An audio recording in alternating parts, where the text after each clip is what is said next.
जय श्री कृष्णा। राधे राधे आप सभी को। आज हम सुनेंगे रविवार की पावन व्रत कथा।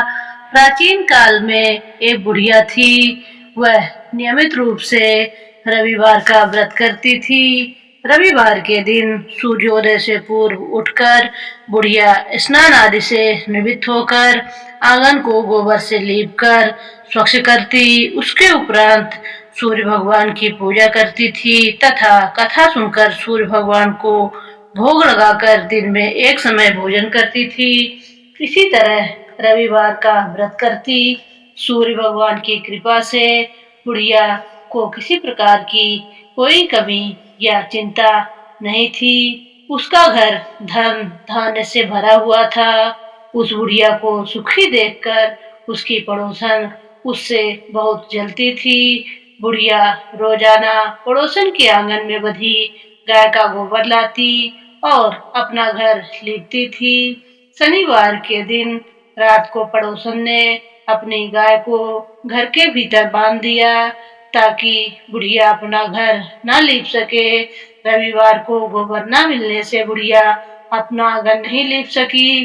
आंगन न लीप पाने के कारण उस बुढ़िया ने सूर्य भगवान को भोग भी नहीं लगाया और उस दिन स्वयं भी भोजन नहीं किया।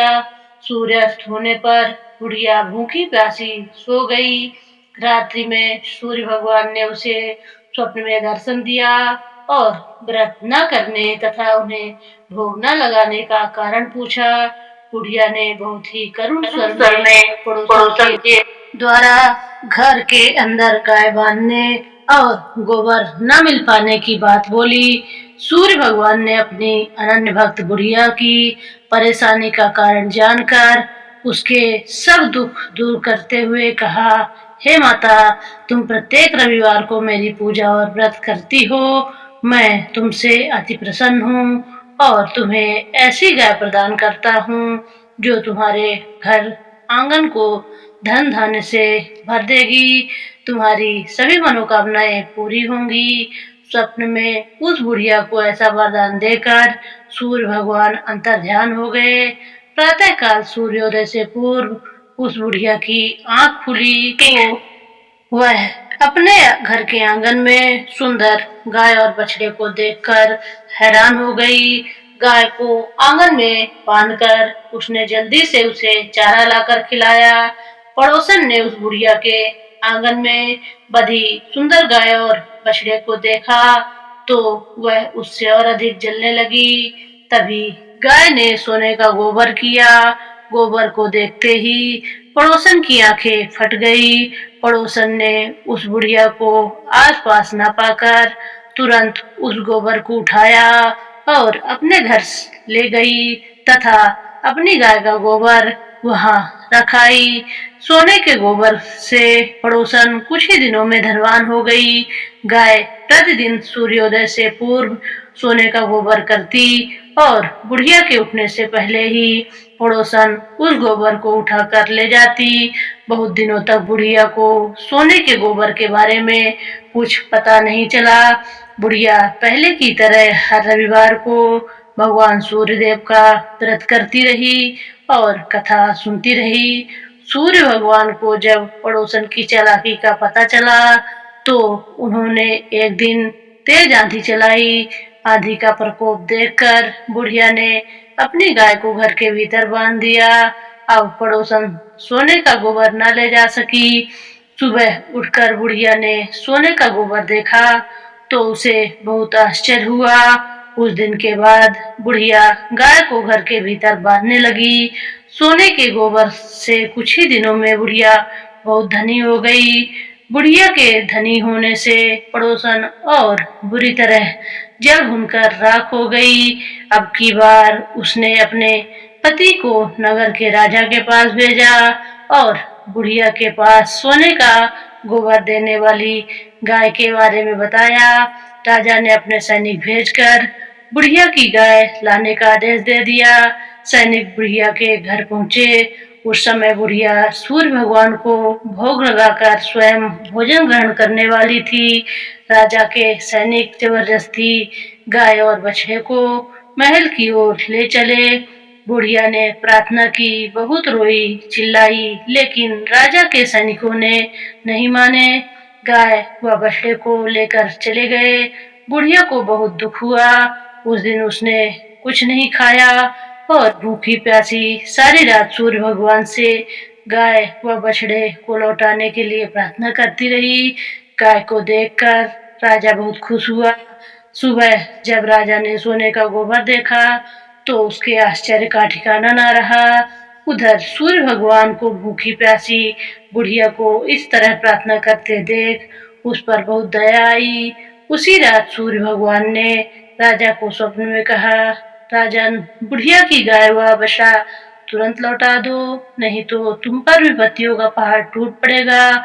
तुम्हारे राज्य में भूकंप आएगा, तुम्हारा महल नष्ट हो जाएगा। सूर्य भगवान के स्वप्न से बुरी तरह भयभीत राजा ने प्रातःकाल उठते ही गाय और बछड़े को बुढ़िया को लौटा दिया। राजा ने अपनी तरफ से बहुत सा धन देकर बुढ़िया से अपनी गलती के लिए क्षमा मांगी। राजा ने पड़ोसन और उसके पति को भी उनकी इस दुष्टता के लिए दंड दिया। इसके बाद राजा ने राज्य में घोषणा करवाई कि सभी स्त्री पुरुष रविवार का व्रत करें। जनता ने भी ऐसा ही किया। रविवार का व्रत करने से सभी लोगों के घर में धन धान्य से भर गए। चारों ओर खुशहाली छा गई। सभी लोगों के शारीरिक कष्ट दूर हो गए। निसंतान स्त्रियों के गोद भर गई। राज्य में सभी स्त्री पुरुष सुखपूर्वक जीवन यापन करने लगे। इस प्रकार रविवार की पावन व्रत कथा समाप्त हुई। अब हम सूर्य भगवान की आरती करेंगे। ओम जय सूर्य भगवान, स्वामी जय सूर्य भगवान। 7 घोड़ों के रथ पर विराजे तुम भगवान। ओम जय सूर्य भगवान। दीन दुखी जन सारे करते हैं ध्यान। कष्ट मिटाओ प्रभु जी, सुन लो करुण पुकार। ओम जय सूर्य भगवान। रवि देवता तुम ही जग के पालनहार। अंधकार को हरते करते जग उजियार। ओम जय सूर्य भगवान। जो कोई श्रद्धा से गावे यह आरती, मन वांछित फल पावे, मिटे सभी भरती। ओम जय सूर्य भगवान। सूर्य देव की आरती जो कोई नर गावे, स्वामी जो कोई नर गावे, सुख संपत्ति घर आवे, जीवन सफल बनावे। ओम जय सूर्य भगवान। ओम जय सूर्य भगवान। स्वामी जय सूर्य भगवान। आज की व्रत कथा और आरती समाप्त हुई। अगर आप मेरे चैनल पर नए हैं तो मेरे चैनल को सब्सक्राइब करें, लाइक करें, शेयर करें और कमेंट में जय श्री सूर्यदेव भगवान जरूर लिखें। धन्यवाद।